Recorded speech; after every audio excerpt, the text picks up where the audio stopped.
Bonjour Fanny. Oui, Mathieu, bonjour. Tous les matins, nous sommes avec vous en Haute-Loire, à Boisset, dans votre ferme où vous avez un verger.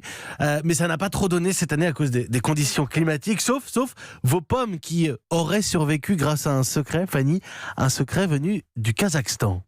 Oui, si mes pommes ont résisté, Mathieu, c'est que mon pommier est un super pommier, car il porte dans son génome les traces d'une espèce de pomme sauvage kazakh, une pomme qui vient direct d'Asie centrale, car peu de gens le savent, toutes les pommes du monde viennent du Kazakhstan. C'est la pomme kazakh qui est l'espèce sauvage à l'origine de toutes nos pommes cultivées. Et une pomme, si je vous raconte la petite histoire, qui est arrivée en Occident il y a plusieurs millénaires par la Perse et la Grèce.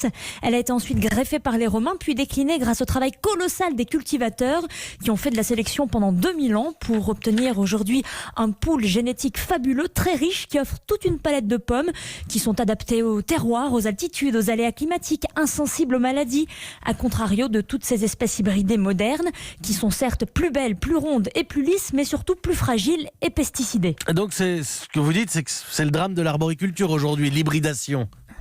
C'est précisément ça, c'est ce qui a fragilisé les arbres et les fruits contemporains que l'on trouve au supermarché, comme les pommes Gala, les Golden, les Pink Lady, qui n'ont pas la résistance de la pomme kazakh. Les spécialistes vous diront même que ce ne sont plus des pommes, car nutritivement c'est zéro, en termes de goût c'est zéro, en termes de résistance c'est en dessous de zéro aussi.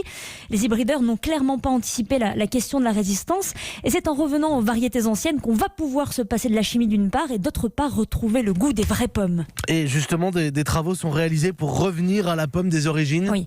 Oui, il y a un gros travail qui est en cours pour préserver ce patrimoine qui descend de cette pomme kazakh. Donc, un travail qui est réalisé en partie par l'association des croqueurs de pommes, composée d'amateurs bénévoles pour la sauvegarde des variétés fruitières régionales en voie de disparition.